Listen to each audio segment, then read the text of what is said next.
They were targeted by the state terrorism. You know, the white friend culture. So I was in the forefront. I struggled for them. Even I was awarded internationally for that. So fought. My colleague who fought along with me is Raviraj. He was killed, assassinated. They tried to assassinate me. There is no political will.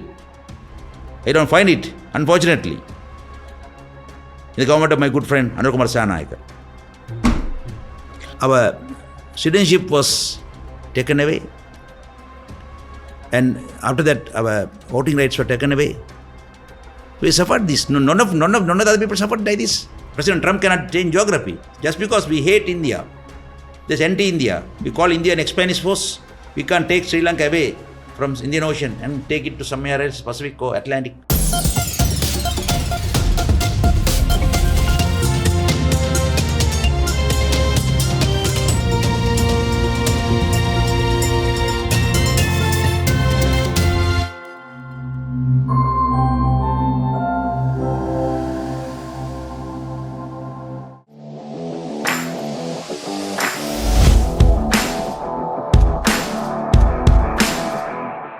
Welcome to another edition of Insight. I'm Shihar Anis. Today we have with us a special guest, the leader of Tamil Progressive Alliance, Mr. Mano Ganesan. He has been fighting for a long time for the rights of Upcountry people or Malaiyaha Tamil people. Welcome to the show, Mr. Mano Ganesan. Thank you. I'm glad I'm here. Insight terrain with Shihar. Fine. Let's ask about yourself first. What's your relationship with Hollywood or acting? Do I look anything to do with Hollywood or Bollywood? But you have been involved with the actors. Well. See, if you want me to describe my life as a test cricket match, not current versions, we have two innings. My first innings had been cinema. Second innings is right now the politics. But for some reason, I had to play the second innings first. Why? Because I had to come to Colombo from Chennai. When I was being trained I was a trainee assistant director in Chennai. And but when my father fell a little sick and I later died also, and then I had to come be here. But anyways, politics was within me anyway. Both were within me. But I had to start up the second innings. Well, I'm telling you, soon you will see me batting the first innings also. So you have plans to go for acting? No. Why should be acting? or directing? Why should I not be acting? I'm a writer. Okay. I'm a writer, obviously. I'm a writer. Yeah. Okay. Even my political arena also, this innings also, I write all my scripts. I don't have a ghost writer. Good. Now let's come to the hardcore questions. I keep on wondering. I mean, I wonder why did you ask that question? I do to do with Hollywood or Bollywood or something. I don't know. Well, no, because you I have seen you with some actors, and when I did my research, your father was a director, right? Yes. And your son is also an actor. No, not son. My brother, the last brother. Oh, I mean, brother. Father B.P. Ganesan have been the pioneer, not pioneer. I mean, he did a great role. Played great role in the local Tamil cinema. Elathu Tamil cinema, they say. Tamil cinema, Sri Lankan Tamil cinema. He was good friend of Vijay Kumar Natunga, Hesapalathan Nanekkara, and my father were three good friends. Hesapalathan director, Hesapalathan Nanek is the father of the Harshan Nanekkara, the minister. Okay. They know it. And then my youngest brother, Prakash Ganesh, just last week released that Abhita, the film. He is producer and actor. Right. Hero. Right. That's all. Okay. You contested the last election and you lost the election, but still you became a parliamentarian. Yes. How much does it hurt you? Because you have been voicing for a long time for your own people. Yes. How far? Yes, I'm hurt. You're correct. I'm hurt. Well, but that happens to the best of us, obviously, isn't it? So I was unable to obtain the number of votes that could have sent me directly to the parliament. But anyway, my party is not just Colombo-based party. Colombo, Kaluthara, Kagal, Ratnapura, Kandy, Matale, and then my alliance, I put the alliance on Nurelia, Badulla. So we are alliance. So we collect votes everywhere. So we had a MOU with SJB as SLMC and SCMC alliance partners. Therefore, the nationalist was that's said to us. So party decided me to go again in the parliament. And also I thought I'm confident enough that I thought I need to go into and serve my community. That's all. And then, your question is not about that. Your question is about if I'm hurt, yes, obviously. Not only that, no. See, the government of the day had been releasing number of lists in the parliament, like people who obtained bar license, or wine store license, petrol shed license, obtained support from the presidential fund, and obtained housing fund, blah, blah, blah. You name it, you have it. Government has it. Especially my good friend Bimal Ratnayaka. He always keeps on talking about it. And also, nothing. Nowhere you can see my name. I'm a clean man. I'm the parliament since 2001, I think. So, now I'm a clean man. Also, when I was a cabinet minister, Anur Kumar Sanai, my good friend, is talking about the minister should not be given official bungalows, blah, blah, blah, blah. But when I was a cabinet minister, I was offered a bungalow close to a studio here, Colombo 7. Okay. But I refused to take it. I live in my own house, still there. So I am not making a life out of the politics, but I'm in politics because my urge to serve my people. So I'm not corrupt. Confident, I say, I'm corrupt. Neither I wasted public properties. That is how now either you be corrupt, you're a thief, corruption, engage in corruption, or else you wastage, or you bring in your friends and your relatives or family members into nepotism. Nothing's that. Yeah. Anybody is capable can come and work with me. Let's go away. The struggle. But yet I was not voted in. Well, the wave took away me. The wave. Now the people of Colombo have voted into some MPs in. Even in the morning I was there. I was conducting, just coming here after my party's Democratic People's Front, my party's Colombo District Working Committee meeting. So the same complaint coming. Same old complaints coming on. The complaint, same old things coming to us for last few months, last 1 year.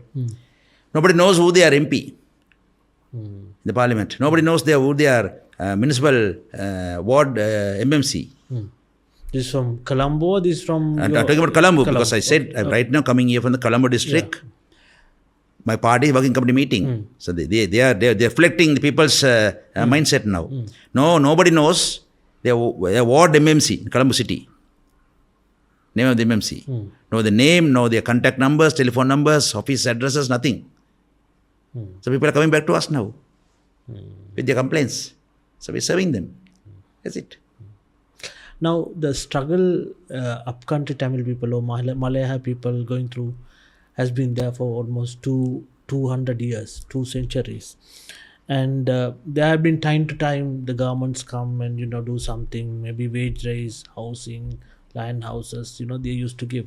Now this Ditwa has accelerated or increased that struggle further. How are they coping now? Yeah, see, before I come into, good question, obviously. I'm very pleased to answer it. Before I should say, my campaign or my struggle, my politics or my journey is not only connected to the Malaiyaha Tamil community. I'd been everywhere.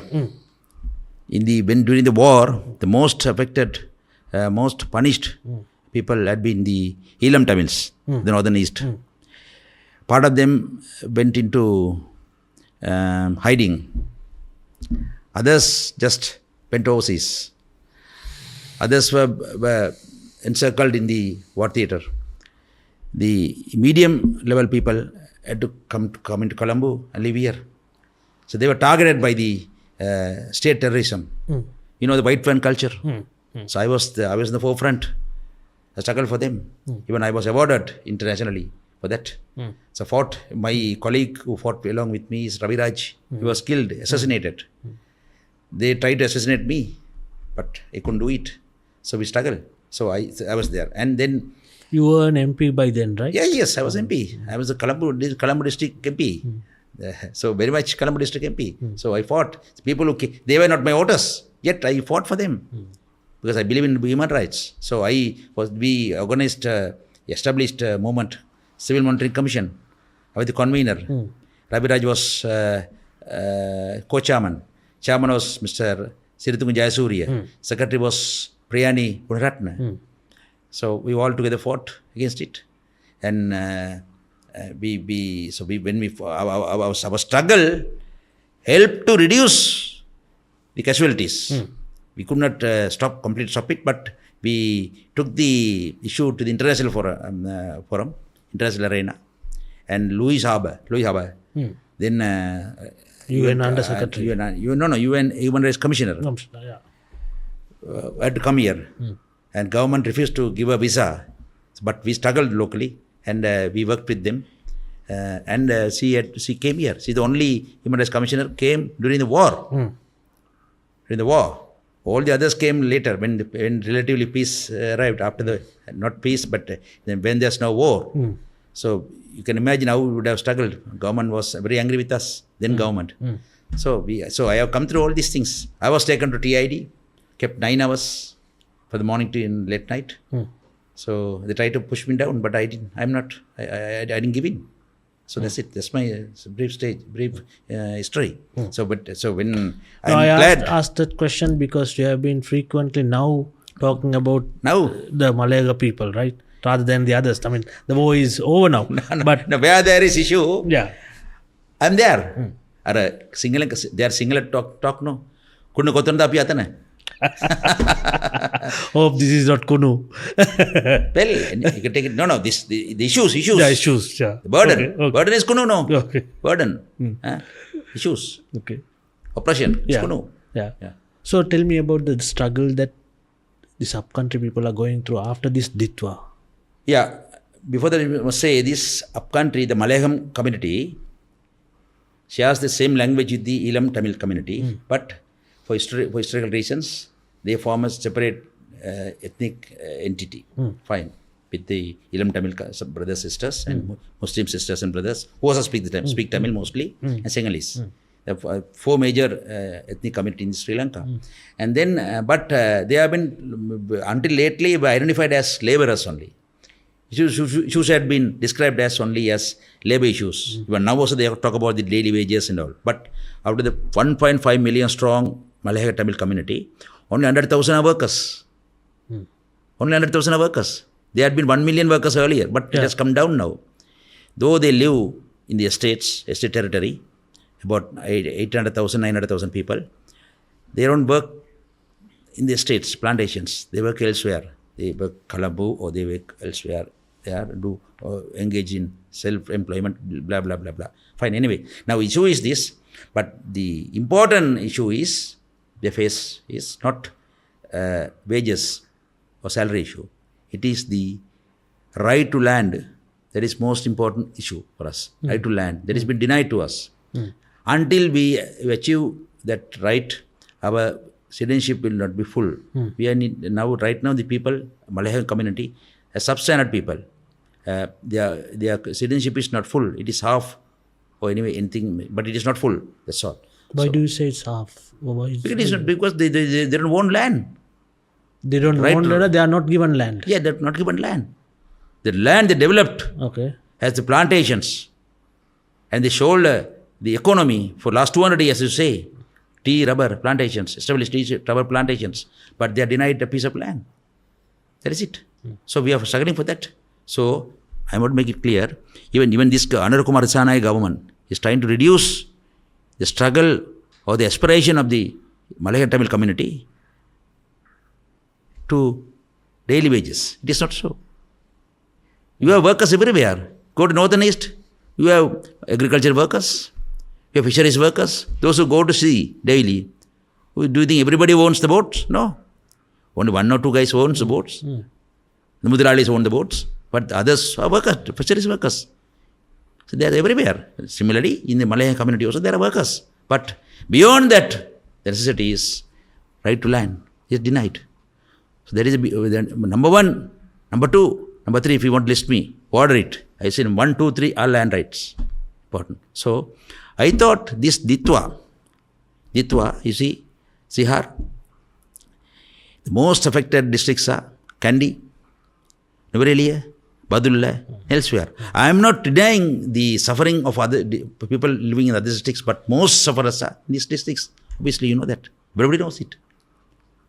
So, and within the districts also, the people who people had been living in the hills, still living in the hills, are the most sufferers. Obviously, no, the landslides and all those things. So, not the people living in the valleys. Though, then the population ratio, the sufferer ratios, the victim ratio, our population is more. People went missing or dead are more than their ratio in the general population. So therefore, we anticipated more attention towards us. Obviously, no. Beyond Ditwa, the Malayalam community had been the weakest, malnourishment faced child in the Sri Lankan family. Obviously, the parents should put more attention to them. No, that's obviously it happens now. But during the Ditwa also it happens. So we thought Anurakkumar Sanayaka, a progressive, leftist, Bolshevik, Marxist president, would have realized about these issues. Then Mahinda Rajapaksa, Chandriya Kumaratunga, or Ranil Wickremesinghe, or Anasinghe Premadasa, or J.R. Javadana, the past presidents, former presidents. But it didn't happen. I thought, I wrote to Anurakkumar Sanayaka to consider this Ditwa disaster. It's a disaster, obviously, but as a God-given opportunity in disguise to conduct a pilot program in Malayalam and give them land plots and accept their right to land, give them confidence and bring them into national mainstream of Sri Lanka, make them more and more Sri Lankan. It didn't happen. Even to Anuradhapura, his home district, fine. And now initiated the housing initiative of the rebuilding Sri Lanka. He announced, all of us heard, you heard, I heard. 5 million, he said, to build house, single unit house. Another 5 million to find land. So because land is available there, so they don't expect government to provide money to buy land unless land is vanished. So that happens only in the hill country, not Anuradhapura. Anyway, that's fine. But government official position, with all the responsibility I tell you, is that the 5 million will be offered to people in other districts, not in the Malayalam. Malayalam people should find solutions to the housing demands, disaster issues in the Indian housing scheme. That was not given to this particular one. No, right? no. That is what when we were in the GG government, Udgaran's government, we spoke with the Indian government of India, and we directly spoke to Prime Minister Narendra Modi and the High Commissioners here, and India gracefully, realizing their responsibility towards our people, moral responsibility towards our people, and when we invited Narendra Modi, Prime Minister, Honorable Prime Minister to Upcountry, and we had a very large meeting. It should have been the largest meeting Narendra Modi attended outside India. Norwood, Norali district. And the people. Yes, the people. I was there on the stage. We right now seated with him. Meeting Prime Minister Narendra Modi, Prime Minister Ranil Wickremesinghe, President Maithripala Sirisena, my colleagues Digambaram, Minister, my colleague Radhakrishnan, Minister, was seated there. And from our stage, he announced at our request that 10,000 more houses would be offered to the plantation or the Malaiyaha community. Realizing the moral responsibility India has towards us, because we have been the most recent Indian origins in Sri Lanka. But Sri Lankans, but Indian origin Sri Lankans. But that doesn't mean we are Indians. We are Sri Lankans. So, government of Sri Lanka cannot put all our issues towards India and anticipate India to address all our issues. We will talk to India, insisting on their moral responsibility. That's what we have been doing. Get assistance whenever possible on housing or education or any other issues, hospital issues, because India was able to give us support our hospital health issues, building or renovating a hospital in the Novod area, Lankan estate hospital. Fine. But the government of Sri Lanka cannot push us towards India and be attend to other issues for other people only. Why do you say government of Sri Lanka pushing you towards India? You must ask Kumar Sanayaka. No, President. no. It's not Arun Kumar, but successive governments, right? Yeah. Why do you, I mean, there is an identity crisis with Malaiyaha people, to be frank. Yeah. That whether they are Indians or Sri Lankans, and there is an issue with their birth certificates, right? Some people still have the Indian origin, right? That those words. Why do you all feel, while those people still feel that they are not purely Sri Lankan? No, that issue is over. Last batch of our people obtained citizenship in 2003. Yeah. Okay, it's over. It's about 25 years. It's over now. We don't feel they were Indians. We are recent Indian origins. That's all I said. I correctly said. Recent Indian origins. Because when you come to that thing, when you go into history, most of the people of Sri Lanka from India had been the mainland from India. Now from Prince Vijaya. So we don't want to go into that. That's what I say. We are recent Indian origins. Single community maybe Indian came from India. Their first king or prince came from India. Some long in history. In BC period, but not now. We are recent Indian origins. So that is what we carry the Indian label. But we are proud of it. There's nothing wrong in that. India is a great country in the world. It's the largest, one of the largest economy. And whenever we fall in trouble, the India that comes to us support, whether it's COVID or economic crisis, so even now this Ditwa issue also, it was India, the first brother, sister came to assistance. So we are proud of it. There's nothing wrong in it. But the government of the day today, I said no, it is not the government of Jayavardhana, Premadasa, Chandrika, Rajapaksa.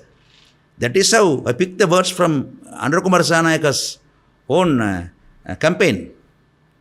So they say we are not them. We are different. We will treat all as Sri Lankans.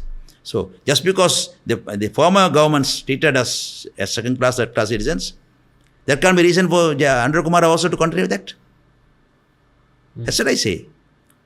If you want to speak about the former governments, former presidents, I will speak. No issue. We had been part of some of the governments. But we always be with a part of the government, no opposition. You always feel we are representing minority community. We are just maneuvering through the parliament or the political arena or the system. That's all. We are not presidents. We have been prime ministers. That is the fate of minorities. This country is still polarized on ethnic lines. That's a fact we will accept. So this government said they will do away with that. Let them do away. Let it be a pilot program. But I remember there was a visit by Arun Kumar Sanayaka, I think this month, a week ago, where he went and, embraced people, asked that, a woman not to basically worship him. There was kind of a humanity was there, right, in that meeting. I mean, you haven't seen that. You don't see that quite usually in the meeting with the president, right? So, do you still say that he doesn't care for that? No. He cares. But Arun Kumar Sanayaka is not only the government, no. He should have a team, no. The government is not only Arun Kumar, no. Maybe the parliament had been voted into wanted by the another wave. But Andhra is not everybody in the parliament, no. He's the president, no. He's outside parliament, no. Other thing is, Andhra went onto the hill, took the hands of the tea plucking lady. Fine. I appreciate him and thank him. I express my not gratitude. I don't know to use that word, but I say it's fine, good, happy, fine. But that is only a kind of a expression of affection. But we should see changes on the ground. The ground, the term ground, ground, ground matters here because I'm talking about the land. Why don't I give him land? Give the lady land. The man their land. That is important. Now, when Andhra Kumar Sanayaka spoke in the parliament immediately after the Ditwa, due to various reasons, opposition parties decided to boycott his speech because there was some contradictions, there was issues. In fact, the issues of which were very genuine, correct. Total opposition decided to keep away from the parliament. But I spoke to my colleagues in the opposition and decided to stay back in the parliament and stood there. You mean the TPA? No. My other two colleagues were busy in Nurelia because it is immediately after the Ditwa. So they were with the people there. So I was there. I was all alone there, seated there. And there were only few of us in the parliament, in the opposition ranks. So President Andhra spoke. Most of the speech he made looking at me only because he had to look at me, just sit in front of him. And then when he came out of it, and I didn't interrupt also. Because I could have got up and made questions to him, but I didn't do that because that is the tradition. I respected the president speaking. So when he came out of the parliament, at the lobby, I spoke to him. At the lift, I should say correctly. I spoke to him. I said, Andhra, what is happening to this? Because we are known to each other by first name. So I used the first name and said, and what is this? My people need land. Because the 3 days before, I had visited the area, Kandy and Nureli had visited. I saw my people still being the most affected, most people who face the issues there. People who have been facing the very issues of land, housing, health, other issues. I've see them in the makeshift camps, locations, localities. So first issues, we need land, identify land. And he asked, where is land? I was surprised. This is the question. He said, where is land, Mano? Where can I find land? I said, well, they are in the states, plantations. I told him, plantations. Well, let's try to find land there. Please help us. He said, I'll help you because I'll help you. When you decide to help our people, I'll help you. This is my duty, I said. Then he went away. I was surprised because that is the President Andhra Kumar Sanayaka told me. But before that, when he was the MP, opposition MP in the parliament, he was seated almost near in the opposition ranks, the front row. I had bought motions for debate. I think you remember two full days debates in the Parliament of Sri Lanka. One debate I can remember. I proposed at my request, at my invitation. Andhra Kumar Sanayaka seconded it. The debate was all about the Malaiyaha community, the land issue, housing issue, and all. He spoke very progressively, and in the debate I can remember. After speaking few sentences, I looked at him and said, Andhra Kumar Sanayaka, my good friend, is going to second this motion that we need land and all of the rights. We don't want sympathy, we want justice. Nobody should sympathize with us. I said because Andhra Kumar went on to the hill and took the hands, no. That is a good gesture. But if it is show of sympathy, we don't want sympathy. We want justice. You got it? You get it? You get it? Yeah, that's it. So sympathy. No sympathy. Justice. That's what we want. Justice will bring changes on the ground. Sympathy will restrict itself by speaking in the parliament or taking hands, wiping of tears, obviously, and making rhetoric speeches from the stages outside parliament. That won't do. We are past that stage now. We want real time change, system change. So this plantation land, the companies, RPC, regional plantation companies, on long lease. They don't own the land. State is owned by the land is owned by the state. They are the golden shareholders. So, if the government has a will, they can find land there. There is no issue.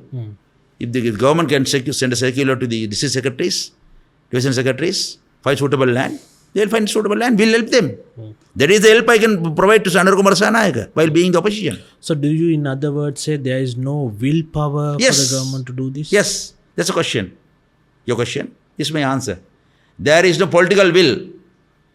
I don't find it, unfortunately, in the government of my good friend Anur Kumar Sanayaka. Let's talk about the living standards of these people, right? Especially the upcountry people.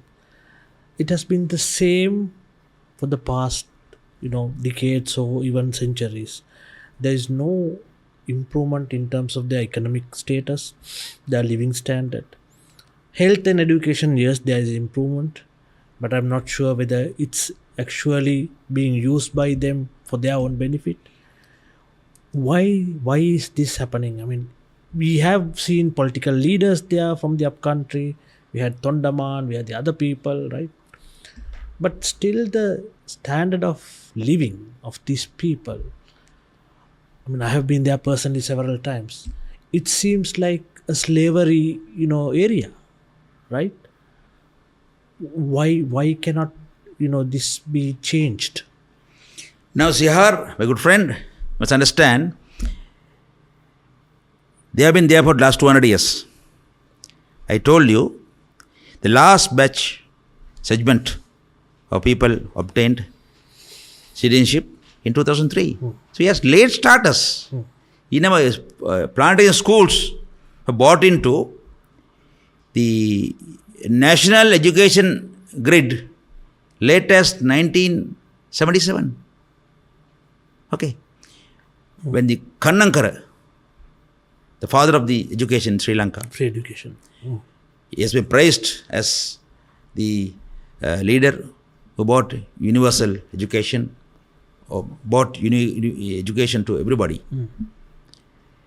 But everybody did not include us, our people. Even Kannankara, I'm told that in the industry, had sidelined our people. The responsibility I'm telling you.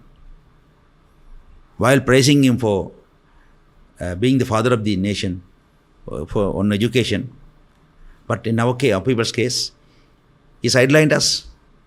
That's what it took us until 1977 for us, our people, our schools to go into the national grid. So we are late starters. So obviously when it's late starters, the results would come late, no? Understand? So, okay, the Sinhala community brothers and sisters, Elam Tamil brothers and sisters, Muslim brothers and sisters of Sri Lanka, all of Sri Lankans. We share the same country. It started long before. 1948, let us say 1948 as timeline, when we obtained independence. And immediately after independence, our citizenship was taken away. And after that, our voting rights were taken away. So we suffered this. None of the other people suffered like this. When they are not voters, nobody cared them. Obviously, no. That is system, no. Now you understand the reason. So that is very, very easy to blame the Malayalam Tamil politicians. They try to put all the blame on us. No, we have been fighting for them. The blame should be taken by the past prime ministers, presidents, past governments, whether it's green or blue or red, everybody. Because it is earlier in 1948, one reason was the UNP government which took power was finding some challenge from the leftists, Sabha Samaja Party, Communist Party. Then, so there are about 8 MPs of Malayalam Tamil MPs were elected. in the areas, electorates where they were in large numbers. Other areas, the people were asked to vote for Samasamaja party, leftist party. So this so-called right is then, it is not like today. Though then that time it was right-left divide was big, no. So was got scared and this due to the class class divide. That is one of the reason for them to be defranchised or de-citizened. But that is primary reason. Sorry, that is secondary reason. Primary reason was because ethnic reason. And because this upcountry or Malaiyaha community are minority Tamils, they have been suppressed. So the northerners, we saw war. There was no war in this upcountry, but the reason is same. Reason for the oppression same. Had been same. That's the reason. You must accept the blunder, accept the reality, accept the truth. You can't hide away. It is very easy to put all the blame on the Malaiyalam Tamil politicians. When politicians came in, only 1978, one MP, Saimurthandaman, was elected. Before that, they were only the fifth time they had been nominated MPs. My party, Democratic People's Front, the party derived from Democratic Workers' Congress. Our first leader was Abdul Aziz. And he was nominated to represent Malayalam Tamil community as a trade-on leader during the SLFP governments. During the UNP governments, Saimurthandaman was nominated as a nominated MP. So we had only nominated MPs, one MP. Imagine that. That is history. People should understand. It is not like today. Our 10 to 15 MPs had been there since 1948 and we did nothing. We were part of all the governments, but nothing like that. Government was run by the single racist, communalist governments. That's the reason. So they looked at us as Tamil minorities. Suppressed us. And coming back to current government, the NPP's largest component is JVP. JVP conducted 5 classes, Pandipa. One class was known as Indian expansionism. They called India as Spanish country, nation. Fine. That is their policy. Fine. Because India was big and now it is very, very big. So that's fine. We can't speak for India. We are not Indians. But the irony is, they identified the Malayalam Tamil community, the plantation workers, as a facet of the Indian expansionism. That the crux in the 5 classes. The classes, one class was titled as Indian expansionism. That is the policy of the Rohana Vijayveera. That is the policy of JVP. So by the classes, they sowed the anti-Indian, anti-Malayalam racist tendency into the unsuspecting innocent Sinhalese minds. That's what.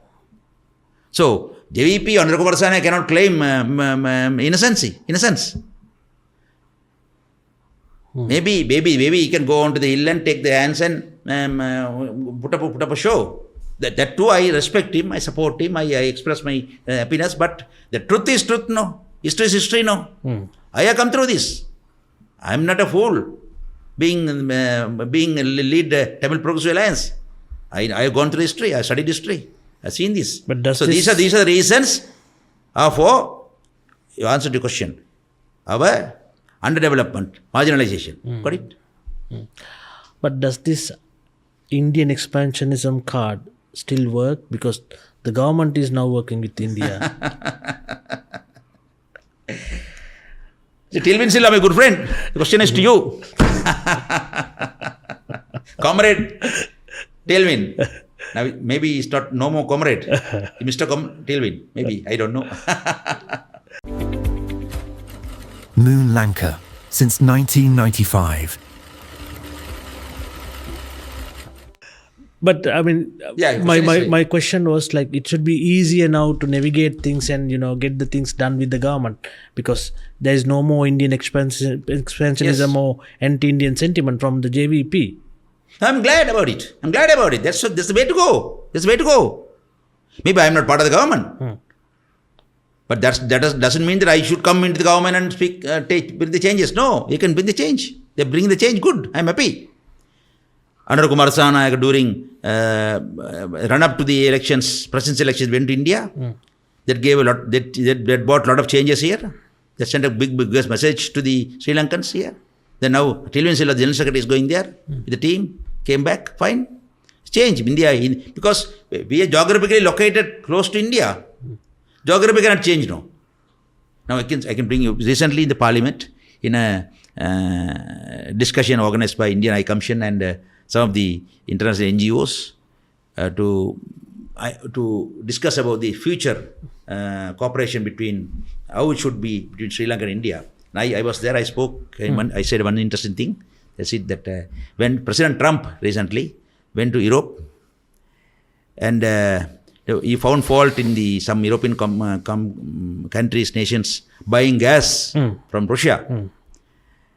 And he said he wanted them to stop buying gas from Russia. One brave Prime Minister or President of the European country, and member of NATO, said, well, we respect President Trump, but that doesn't mean that we can change geography. We look at it next to Russia.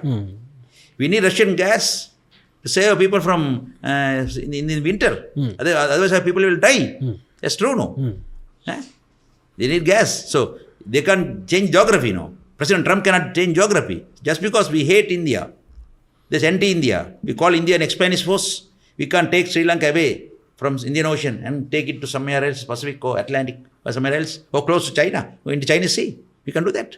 So we'll have to see a way out how we can grow up with India. Now the old and Spanish tendencies, rivalries have gone now. This is a new era of economy. The world economical center has come into the Indo-Pacific region.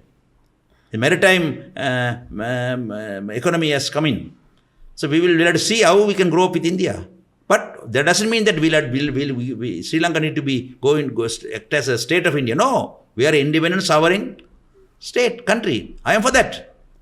If anybody challenges that, I will be one of the first person to go and struggle against it, fight against it, start the struggle, join the struggle against it. That's it. But we need economic connectivity with India. India is growing. India's fifth largest economy it was. Now it is moving into third, fourth. And more than that, within India, southern India, Tamil Nadu is very much growing state. Tamil Nadu's growth rate is about bypass 10%. While Indian national is about 8 to 9. Bypass national growth rate also.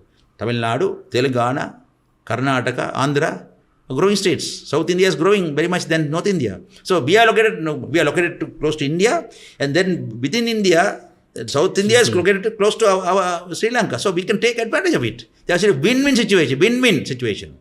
I am for the construction of bridge between Rameshwaram and Mannar.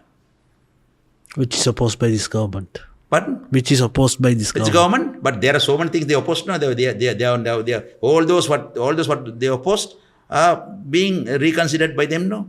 Let them reconsider this also. Do it, fine. Because now JVP in the parliament, the NPP or JVP, whatever you call, always keep on saying that, but they don't talk about that reason now. They said, our the Attaya Sapaya, that is our the 76 acres. If you ask me, it is JVP which is responsible for major part of the curse. 76 per year, within 76 years, 51% of the curse, JVP is responsible for the curse. They never allowed to work with India, never allowed to work with world. When it is World Bank or IMF, they opposed. Reforms they opposed. The loss-making government entities should be reformed. Or the government, while keeping their stake, and sell the rest and bring in private management. All those were opposed to them. Isn't it? All opposed to them. When now this loss-making CEB, Petroleum Corporation, many entities, you name it, I have it. I tell you, everything opposed to it. they opposed it. Education reform, they opposed it. They never allowed private universities to come in. But our children, our youngsters, young generation were going to many other nations to learn, obtain higher education, spending our own money. So that is what you call curse. And during the 71 rebellion, 18 rebellion, now you talk about the Malaiyaha now. I'm telling you, Siras. Sorry, I miss your name. Sihar. Okay, nice name anyway. Sihar. Look at. Now this, they burned down 51 tea factories. Over near 1,000 city buses. Broke down how many bridges? How many huge number of transformers. Apart from the assassinations of politicians, experts, to small boutique owners who refused to close down their boutiques, principals, headmasters of the schools who refused to close down schools. So that is what you call curse. That is what isn't it? If it is not curse, what is curse? That only kept us away from development. Now see, if you ask me, they came for system change, Now they have been in power for last, it's going to be 1.5 years now. Yeah, next month is 1.5 years. So, you see, now however they oppose, you may oppose, I may oppose, we must disagree. Take J.R. Jayawardena president. He came into power. The history of Sri Lanka is the real-time system changer. You know why? When he came, he changed parliamentary democracy into presidential executive democracy system. Change. Bought new constitution. Bought new electoral system. And introduced our closed economy to market economy, made market economy. Okay. And we were talking about the Mahavali project, Mahavali irrigation project. It bought irrigation. It's about irrigation and bought power also of this country. We're talking about 30 years, 40 years. He spoke to the British government. He got his lieutenant, Mano Ganesan, take charge of it, and got it done in 5 years. Got the funds from the Britain. And got now King, then Prince Charles came to Sri Lanka. So that is what you call system change. Mahavali project. Closed economy to market economy. And new constitution. Executive powered presidency. Electoral system. He changed everything within 1 year. First year, starting from that, he changed. That is the system changer. Not Mano Ganesan. But then again, see, J.R. Jayawardena's lieutenant. Who is that? Ranasinghe Premadasa. While being the Prime Minister under J.R. Jayawardena, then he was president for certain years. He changed the economic landscape of Sri Lanka by introducing his 200 government factories. Okay? When he introduced government factories, then the rural women, youth, girls and boys were the employees. When that was established, the current JVP, what did they say? Their famous slogan was Suddhita Jangi Mana. What does it mean? I don't want to translate in English. I am not that kind of person who use such terminologies publicly, but I had to say that. But that is now you see, apparel industry is the biggest revenue earners in this country. They changed the economic landscape of Sri Lanka.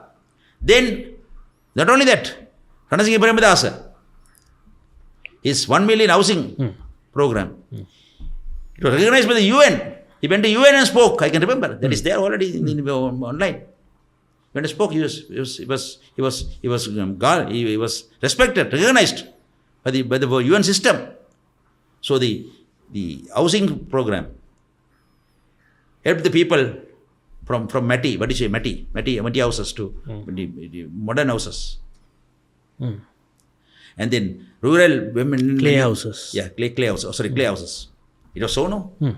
And then came. And then this young women and men got employment, decent employment. So, if you call J.R. Javan as a system changer, Ranasinghe Premadasa had been the game changer. Do you have any game changer here? No. You have any system changer here? No. But you said that you will change the system. Change nothing. But end of the day, you have changed now. That's what you're talking about now. This India. Yeah. But what about Comparison with India. But that is good thing. But accept it. You made mistakes then. Now you're making the right thing. Accept it. Don't try to get credit from others' labor. But indirectly, what you say is, in terms of economy and the economic policies, we don't see much from this government. Is it what are you going to say? Because they don't have a team. The team Anurag Kumar has is high-end corporates. High-end corporates very quickly grabbed the presidency. President is Anurag Kumar Sanayaka, but the presidential team is not from the JVP. The high-end corporates. All the responsibility I'm telling you. And again I will go to Malaiyaha. The reason Anurag Kumar Sanayaka is refusing land rights to our community is because most of the corporate friends who are close to them, they are not much, about 5 to 10, own large ratio of shares in the plantation companies. They refuse. But it won't take much time because we will soon reach the red line to go to the streets and fight for our rights. Because we are Sri Lankans. We are not aliens. We are Indians. So, we demand land in two forms. One is housing land. Give us 10 to 20 purchase. Per family. Per family. That is, every married couple is a family. Whether you work or don't work. Because these plantations, about 800,000 people are living there. 100,000 are working there. But rest of them also, their ancestors have been working there. They only created these plantations. So they have right to land there. They have right to right. That is what you call justice, not sympathy. Justice, not sympathy. Justice, not based on sympathy. So this should be land. Every couple should be given land. And that also, land should be given not top of the hills, down. Neither highways or any approach roads. That will also help change one aspect, no? See here, because all these years, the biggest issue faced by them, apart from the land rights, other issue is they kept away from the national mainstream. Not part of the national mainstream. How the government administration occur? Through the district secretaries. Then after within which divisional secretaries. Then Grama Sevakas. No Grama Sevakas, no divisional secretaries, no district secretaries ever reach out the top of the hill. They kept away at the mercy of the plantation Raj. First 125 years, in the 200 years, they had been under the white Raj. Now the current 75 years, they had been under, what do you call? Black Raj or Brown Raj. That's it. So, we need a people to come down. Neither by the highways or any approach road area. That because they should come into the country. And that way only, they will come into the national mainstream. The Sri Lankan citizenship will be full. Full Sri Lankans. You see, Colombo, I live in Belawate, Pamakada. Visabala is part of Colombo district, you know that, no? So, one time recently, I had to go to Porkpitia because there was a fire accident in the top of the hill. So I went to Porkpitia within 45 minutes in my four-wheeler drive. From there, it took 1.5 hours for me to go up to the topmost division, plantation called Karangali division in Penrith estate, I think, estate called Penrith. See, difference. I can go to Porkpitia in 45 minutes. From there, took 1.5, double the time. In my 4-wheel, if it is a 3-wheel or any other vehicular methodology, it have taken more time. That's it. That's what they have kept away. Those elderly women, when I talk to them, they say, "Sir, we have never been to Colombo. We have never seen ocean, sea. How pathetic." But they are supposed to be living in Colombo district. They never been to Avisavela, some of them. Some of them only once a year come to Avisavela down to the town to purchase some clothes during the Deepavali function. That is the pathetic situation of people. So then I used your mic and this camera to tell the nation that putting the blame on the Malaiyaha Tamil politicians is wrong. That is, you are escaping from the responsibility. It is the singular only, racist, communalist, government leaders, presidents, prime ministers, the government, the politicians who kept us away from national mainstream. Now, the northern is for some reason, I must say, they wanted to go out of the Sri Lankan radius. I mean, now we have a so-called unitary status, no? They want to go federal status or confederal status. That is their politics. I am not that I am fighting wrong. In that I sympathize with them. Their demand is correct. There is a nation. That nation, Elam Tamils had been living in this country for thousands of years. They have right to demand internal self-determination. That is a different thing. But the point I am bringing you is, but in the Malayan community, we don't want to go out of Sri Lankan radius. We want to come into Sri Lankan radius. Recognize us more and more as Sri Lankans. We need more and more Sri Lankan recognition. That is our demand. Is it wrong? Oh, correct. But is it wrong? I'm asking the nation through your camera. Sure. Ms. Mano Ganesan, you have strongly rejected this apartment-style housing for plantation workers. Why is individual land ownership non-negotiable for the Tamil Progressive Alliance? And how does the current multi-story or the apartment-style proposal threaten the social fabric of the community? Why should there be multi-storied apartments in the upcountry? Because two reasons. One is it denies the land connectivity between land and the people, community. We want land. We should be a land-owning community. That is the number one priority for us to become more and more fully fledged citizens of Sri Lanka. Second thing is, it is insecure. The multi-story flat type housing is suitable for the municipalities in Colombo and cities. What are the politics like that? We have less land. Let it go up. But there are land. Will Anurakh Varsanayaka build such multi-stories in Anuradhapura, in his own district? I'm asking him. Will not. The farmers whose paddy fields have washed away, who have been affected by this Ditwa, is building houses there now? Can he build multi-stories and tell them farmers to live there? Will they accept? They will not accept. Then why should we accept? Being in the top of the hills? No, it is not correct. It is unfair. Those who secretly make these plans should change the plans. I am naming Prabha Chandrakirti, the Commissioner General recently appointed by the President Anurakh Varsanayaka, and very recently appointed as the Chief of the Staff of the Presidential Secretariat. Should realize this fact.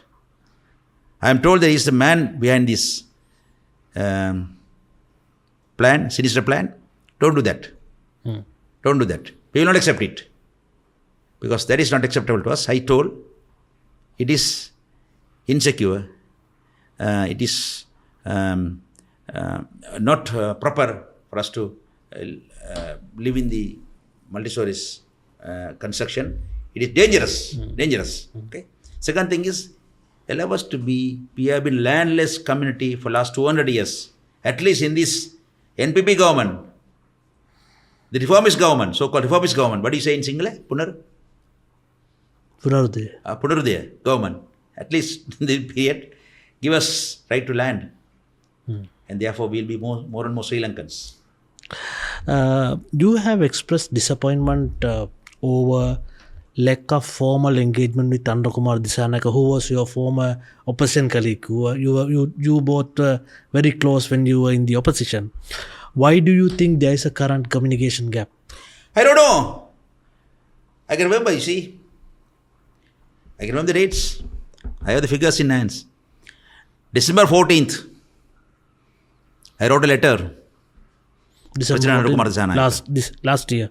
Yes, should be last year, no? This year, December has not yet to come. No, 2024 also there? No, 25. Because Ditwa happened after Ditwa. Okay. Wrote a letter to him asking for a meeting, a discussion. In the letter also I clearly stated, invite all the Malaiyaha MPs, opposition, also the MPs from your own government, ministers of your government, and officials, and civil society also. All of us sit together and address these unique issues, because this landlessness, housing issues, land issues, all the other issues had been there even before, prior to Ditwa. Now it has become burst now. It is like people have fallen from pan to fire. So it is special issues. We need a special attention. Wrote to him. Even the secretariat, I mean, wrote the letter means, I'm a modern man. I emailed him. And WhatsApped him. I have his personal number. I have the personal number here. I called him, but he didn't come on the line. And I called his secretary, private secretary. He accepted it. He said he received it. But he will find time and come back to me. He has not come back to me. And after becoming president, taking presidency, Anurakumar Dissanayake, my good friend, has spoken to me. At least once or twice a week, he speaks to me, late night. We talk all politics of all aspects. But now it has stopped. Maybe he's busy, fine. But he's busy for the people of Sri Lanka now. So we are part of Sri Lanka now. He can't be busy and deny this always no. So, because I think he himself wanted to help us, support us. He wanted to stand by his own statements, prayer statements with us, stood with us and spoke in the parliament. But right now, due to some reasons, restrictions, as I said, explained in my discussion with you, he may not be able to do. So he cannot answer me. If he answers my call, Anurag knows what would be my question. I am a no-nonsense person. I will not just be thrilled by... he can't make me thrill as he went out to the hill and took the hands of the poor lady there, worker lady, and she was obviously thrilled. I respect the thrillness. I enjoyed it. Fine, good. A president going up to the hill, taking hands, but that is not the first time. I was telling that also. By Ranil Wickramasinghe. He had come on to the hills, but he must not taken the hill hands in the lady's hands in his hands. That is the behavior of different people. We can't find fault in that. But he had been there with us. We had taken him there. This was the first time. Because sometimes the JVP government stalwarts always saying that they are the first people to do everything. No, they had been. It had happened before also. But that's one thing. But anyway, what I say is so that's the reason he has not responded. And also, still he has not responded. No, responded. He's with all the responsibility I'm telling you. Now it is 2 months past. I asked for a meeting. Not that he need to do everything what I demand. Because we are opposition now. Myself and Anurakumar, both of us are part of Sri Lankan state. But I am not part of the government. He is the government. He has authority. He should do. I'll try to convince him. Whatever is reasonable, whatever is possible, he can do. But he's not even discussing with us. So is it correct? Is it correct? Is it not correct? Even during the past period, the mill I come through, I have written letters to Chandrika Bandara Kumaratunga, I have written letters to Mahindra Rajapaksa, I have written letter to Gotabaya Rajapaksa, written letter to Ranil Wickremesinghe while being in the opposition. Last period, Ranil was, though is close to us, but we were not, I was not part of his government now, we were in the opposition. Every time when I wrote letters, immediately I got acknowledgements, and we got meetings also. The meetings, some are successful, some are not successful. But we got meetings. That is what we call democracy, no? But here, no acknowledgement. But the oral acknowledgement, I got it from the secretary. But I sent it by WhatsApp also. All methodologies, WhatsApp, and by post, by email. So that's why I could do.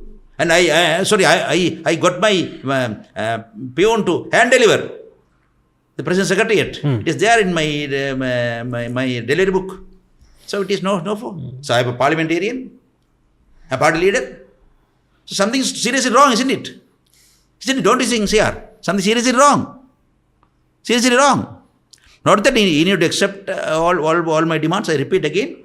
At least he should listen to us. Look at us. Open the eyes and look at us.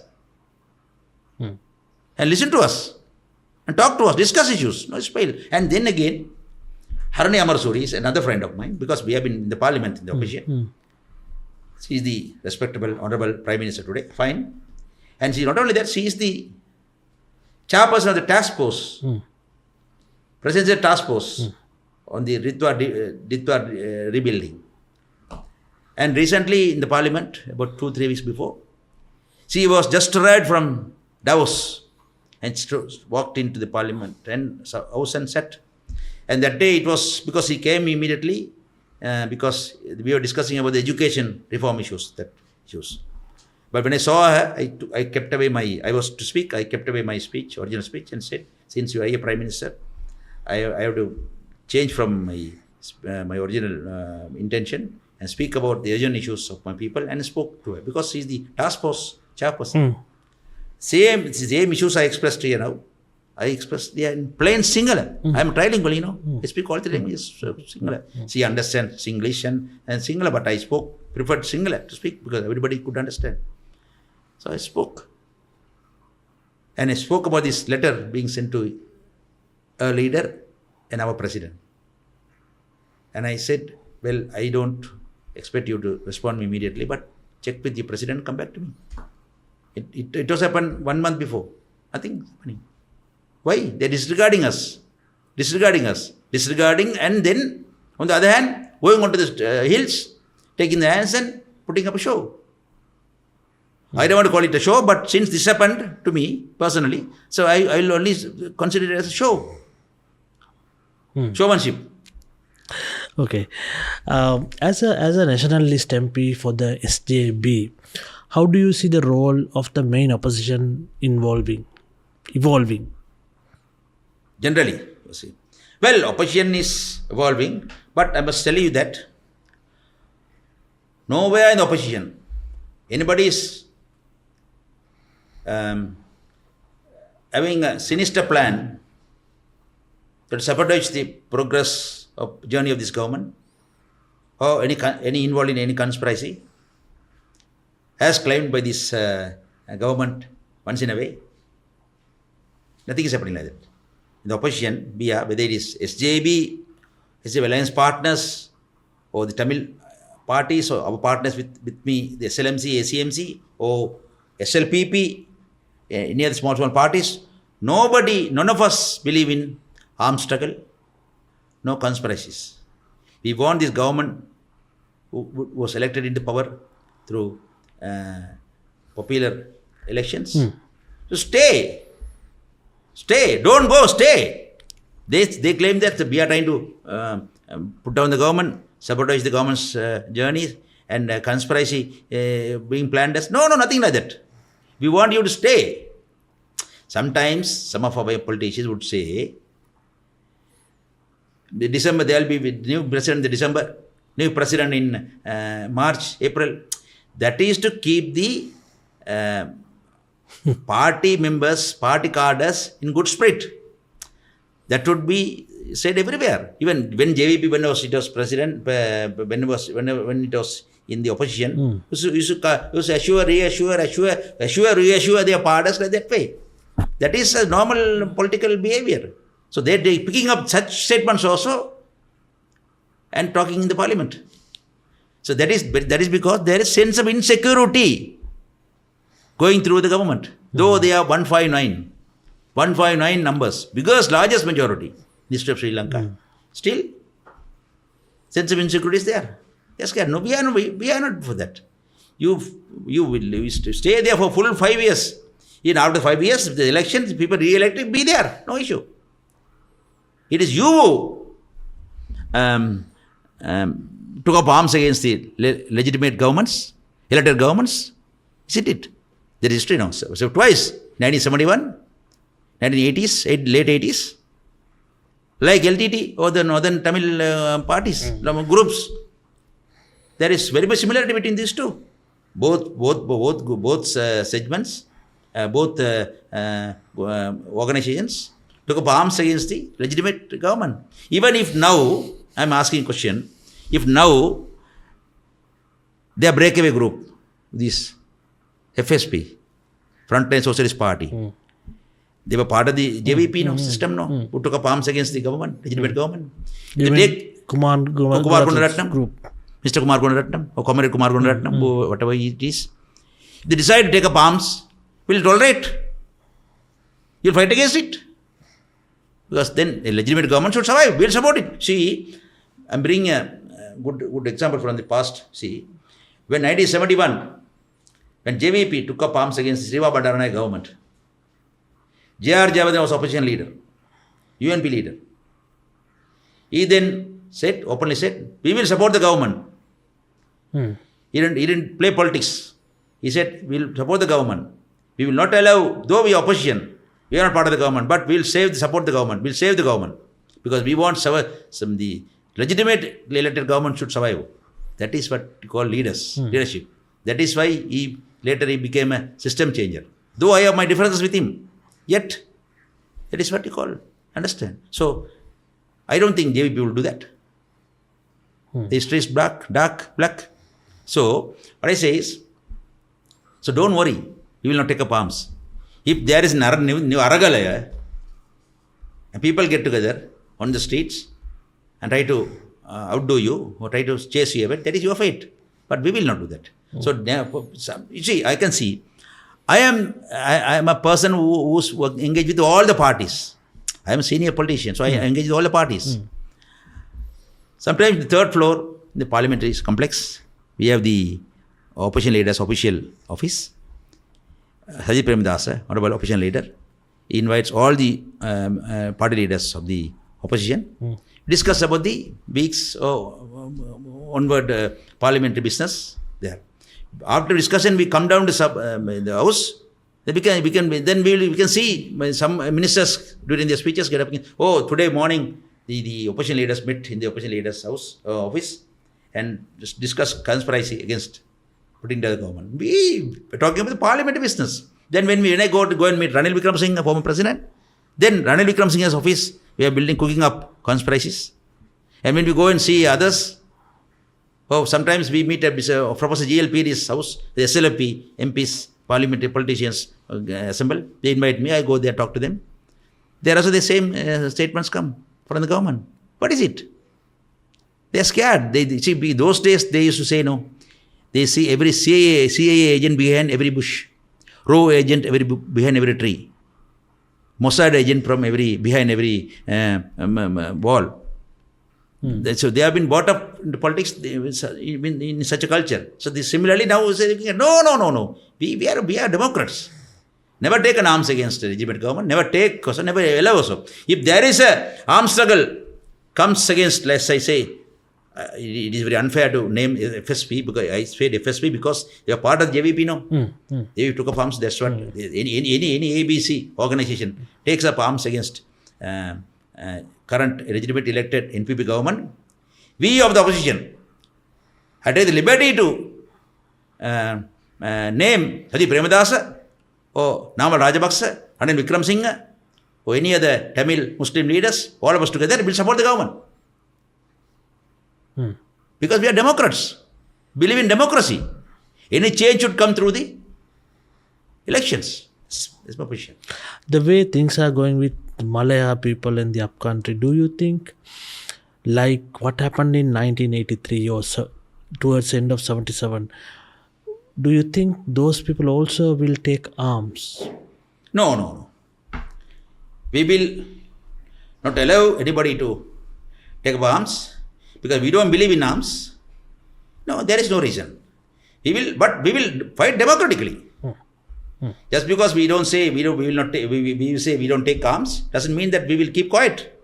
We will fight against injustice democratically.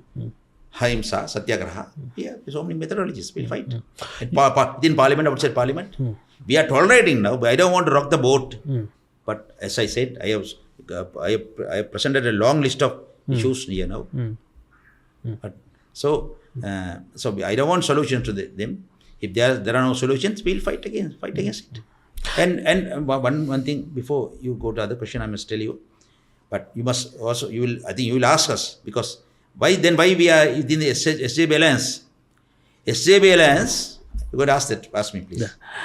Now, Aragalaya was built on the idea of a united Sri Lanka or united Sri Lankan identity. Do you feel the current system change promised in 2022 has stopped the borders of these tea estates? Do you think that now the united Sri Lanka, right, or Sri Lankan identity, united Sri Lankan identity, that was the promise in 2022 Aragalaya. Do you think it's a reality now, or is it actually kind of there on paper? No. Thing is no. You see, currently, you, me, everybody enjoy as Sri Lanka country, our motherland, where the communalists, racists of all sides have been suppressed.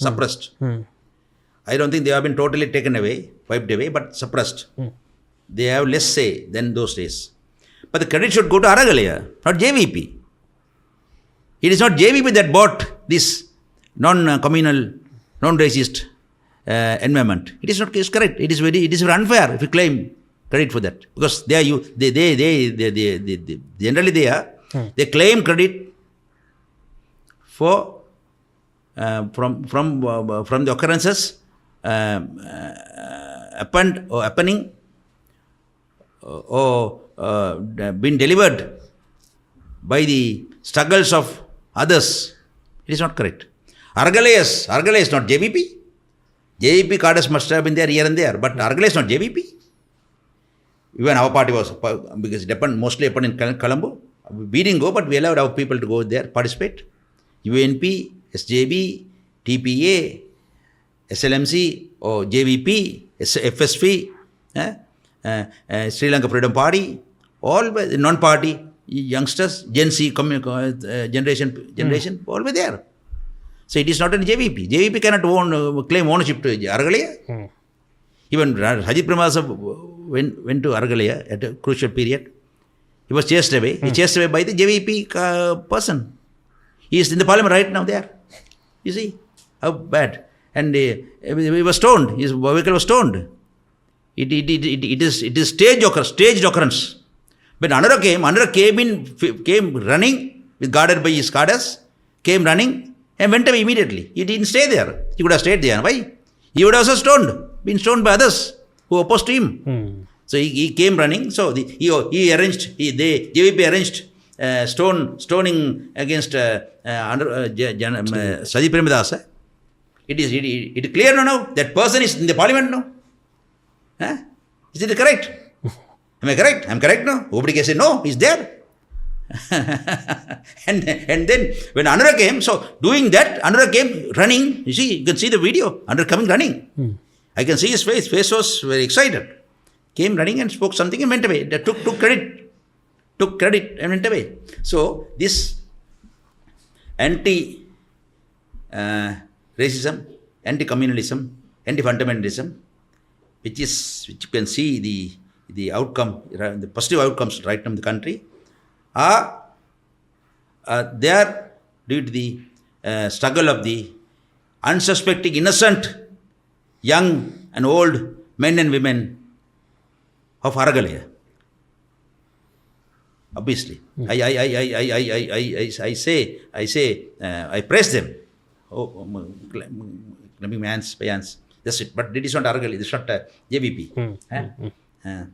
So that's answer the question, isn't it? Yeah. You recently stated that the UK has a moral responsibility to the Malaiyaha Tamils because they built the infrastructure that fueled the colonial economy.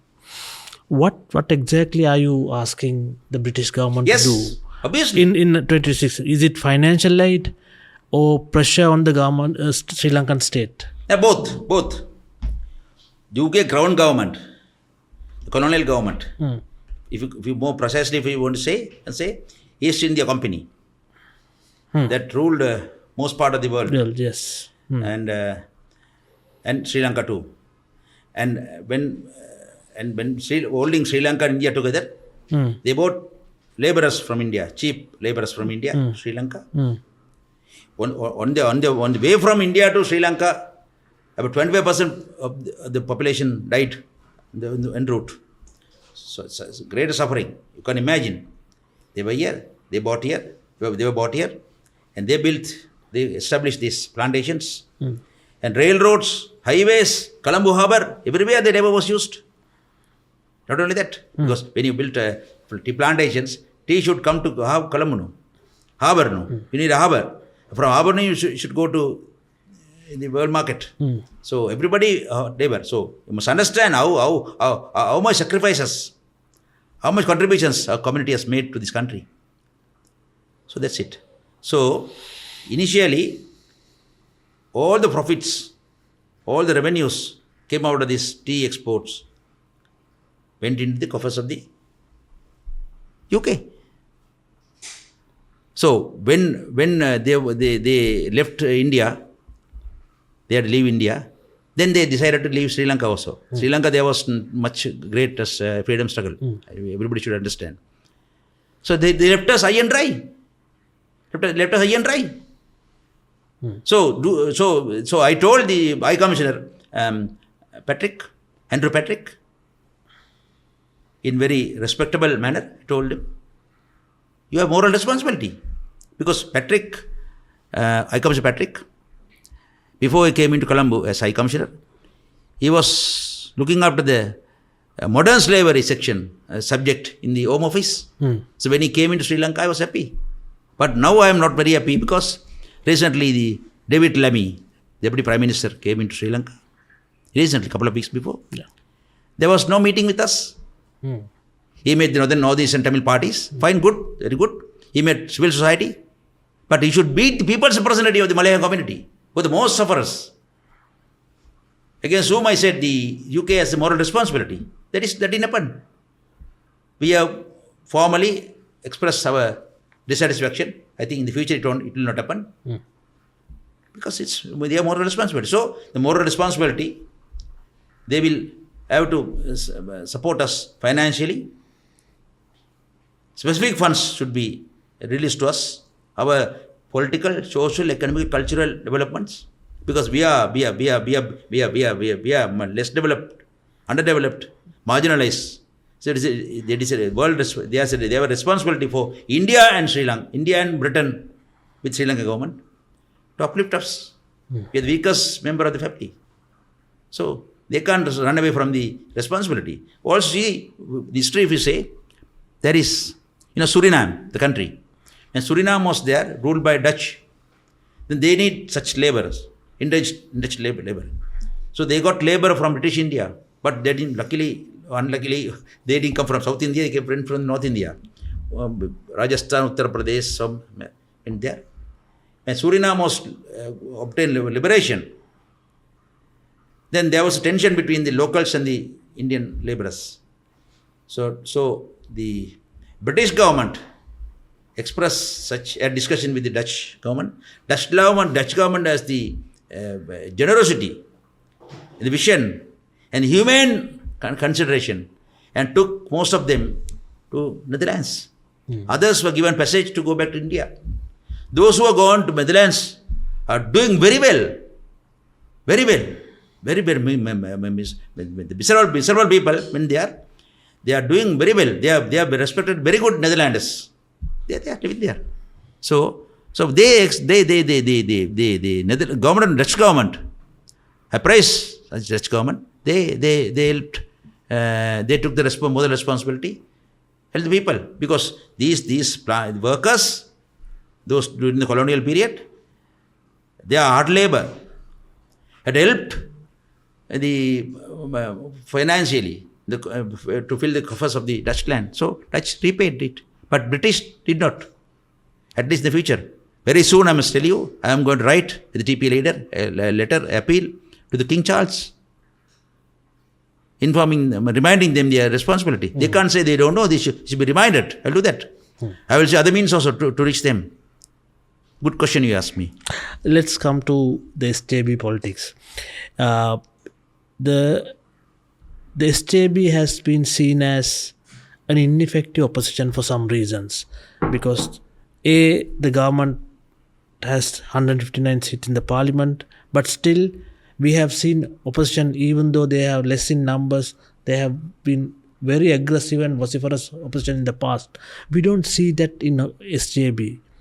Why is this, and what's your role in the opposition? The 159 itself show up this wave, no? Wave. In the parliament, whether it is parliamentarians or the opposition or in the government itself or the parliament employees, I have no difficulties in understanding or identifying the parliamentarians. Understanding the sense their past history or their electorates, their districts. Then, to be fair by them, they are not known by many people. Yes. Even the minister Lalkan himself, as on record, has told. Yeah. I fail to identify my own MPs or ministers. It's fine. That because so much MPs came into parliament through a wave. Even in the beginning, I told in Colombo, every districts, the electors themselves are unaware of their own MPs, names and addresses, phone numbers, something. So fine. I'm bringing and that I'm putting that fact here. So much wave, no. So the wave has come in. So we have within us decided give some space and time to this government. This is a message to my good friends in the government. Bimal Ratnayaka, or Nalin Jadisa, or Sunil Nandunetti, or Lal Kanta, or Prime Minister Aruni, and President Anur Kumar Sanayaka. We are not to hurry to capture power. Because you have been, you have promised this country, the countrymen, people, unusual, progressive, radical, reformist government, and will establish heaven in this country against all what happened in the past. But it is not happening. We see how you are traveling the same path. And also the way, the path which you all denied earlier, you opposed earlier. So you have no path. That is because this government, the NPP, when contested elections, never thought they will capture power. It is outcome of Aragalaya. Thank Aragalayas. The innocent, unsuspecting Aragalaya fighters, strugglers, are the reason for you to come into the government. And also the JVP cadres who fought in 1970s and 80s from the streets, sacrificed their lives, sacrificed everything, who wanted to bring a new change in the government. But you are not true to those sacrifices. No, I can see. See, I have paper here. I can show this. See, what is it? Yesterday in the parliament, the inferior coal purchase causes rupees 7.9 billion loss. It's true. The minister, the minister, Power and Energy. Power and Energy Minister, Kumar Jayakodi, have been accused. Kumar Jayakodi has a history of such accusations when he was the part of the fertilizer corporation. Right now, there had been complaints made to Prince Kumar Jayakodi in the bribery commission against those what happened in the fertilizer corporation. He has been expelled from the fertilizer corporation. And now, on this coal issue, there are complaints made against him. So this amount, not only this, the other issue is the power plant turbines have been also damaged. They're going to be ineffective by this inferior quality. So there are some shiploads yet to come, and after some time, in the couple of months, those shiploads cannot be unloaded in Sri Lankan seas because the sea conditions will change. So you will have to. There is the accusation. Then this current right now, they had been coal earlier, bought in earlier. They are mixing up those two and putting up, but this earlier stock will be over by end of this month. So this inferior quality will damage the turbines also. And once inferior quality will need more and more coal. So the more and more coal means more money. That is what is called. That is what you call. This is corruption. And especially to suit the supplier, the period of the tender period from 42 days to brought down. Why? And this supplier had never been a supplier of the coal. This supplier had been blacklisted for supplying rice to this country. So who are they? So you said no corruption, corruption free, zero corruption. What is it? What is it? So the parliament, very easily they show the hands, put up the hands and point out the opposition. Ukkamaru, all are thieves. No, we stand against that. We are not thieves. We have been a part of this Rajapaksa government. We have never part of the Ranil Wickremesinghe government. We are the opposition. Since 2019, myself, I'm Mano Ganesan. I had been member of parliament from 2001. And until 2015 to 2019, only 4 years I have been cabinet minister. I had invitation from other presidents. Even Ranil Wickremesinghe, when he was president, he was invited me. I respect him, but I couldn't go and join him because of some other reasons. We were the opposition. Since 2019, we came to opposition. We have been on the opposition. So they can't claim all of us responsible for the corruption, wastage, nepotism, and mismanagement of all those what happened during the other governments. If they accuse Rajapaksas very badly, but they were the other people who bought Rajapaksa as the president. So then this is one reason, one thing, corruption. So they are answerable now. Answerable. It has gone to the commission. Bribery commission. Answer it. I call upon the bribery commissioner to take up the issues of the government first. Give priority to that. Because government which is ruling the country should be taken up first. If government can be a model to the others, so nobody will be, everybody will be scared to engage in corruption. You should be model to the others instead of talking about past. Explain the corruption commission, bribery commission. Establish special courts to rule daily. There is other thing is, what happened to that 323 containers? If we park containers here, this Wharton place here, and up to Peta, on the road, the containers will stay one after one, stand one after one, parked one after one. So that is a long list. 323 containers. Who allowed the release? Is it the president? The finance minister? or the then subject minister Vimal Ratnayaka, or the DG of the customs, or anybody, who, tell us. After the 323, 2 containers had been found out with drugs. Who released this? Who released those?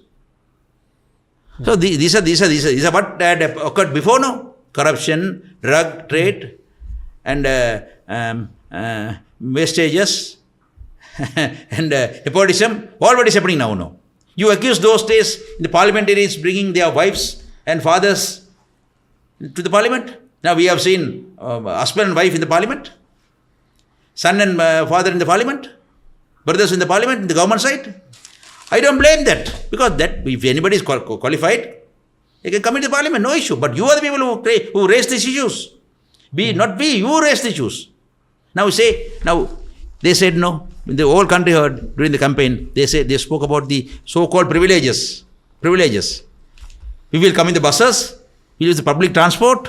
We will come in the bicycles. What is happening now? What is happening now? You ordered 1,750 double cabs for you. Now some of them are asking us whether you will accept. We will accept. I will accept. I will use it for my party. I have party works. For my public, I will use it. We never said we don't want. We will use it. You said we will not do that. So you are getting double cabs from Toyota to Hood. That is so corruption. Accused publicly. You specifically arranged the specs to suit one company. And they also reduced the dates, tender dates, from 42 to 21 to suit one company. Now we are very quiet about this, because that happened before the Ditwa. Now after Ditwa people are uneasy. This comes, you will have a problem. So you are keeping quiet. I know the mindset going through that, because you said that. See, and you said we stopped. We stopped permits. Mr. Ministers, Prime Minister, President, the permit to parliamentarians were stopped way back to 2016. It is not that you came and stopped it. It was stopped. That the system was taken away or suspended. 2016. After that, nobody obtained. Unsuspecting innocent people will think, the JVP government came in 2024, no? 4. It came 25. 24. You tend to forget things now. Yeah, I forget things because they have so much shouts now, so much noises now. No more much noise, no work. So they came and stopped it. No. It happened 10 years before you came. More than 10 years. That's it. So don't try to blackguard or make people fools. Yeah. Mr. Magajan, last question on this. You were strong. So they should be. I'm finishing. They should be answerable to these things. So then, if you don't answer, you are the same usual former governments which you accused of. I am not saying that all the presidents of former governments are full of saints. They were errors. They were thieves, culprits, corrupt people. Fine. We are a minority party. We can't keep on change everything. We stand for our people. So within that, we maneuvered something to get our people. That's all. We are not responsible for this. It's fine. Yeah. One last question, Mr. Ganesan. Now, you are a strong preacher of the unity of both parties, SJB and the UNP, and you had been having discussion with both former President Ranil Wickremesinghe and the SJB leader Sajith Premadasa on this. What's really happening on that, and how important it is for this the merger? Yeah. Officially, SJB and UNP are at discussion. They're talking to each other officially. That is the stand. Sajith Premadasa has met UNP delegation. Ranil Wickremesinghe has met SJB delegation. Fine. We are neither members of SJB, UNP, but we have been working with both parties. Now we are with SJB in the SJB alliance. We have been in the UNP alliance also. So we have more responsibility, more authority, more reason to bring these two parties together. So we are talking to both. Certain information we can't divulge here, but the responsibility of telling you, I'm playing a big role in this, along with my colleagues, and we will bring those two parties together. That is the demand of the people on the ground. We'll do that.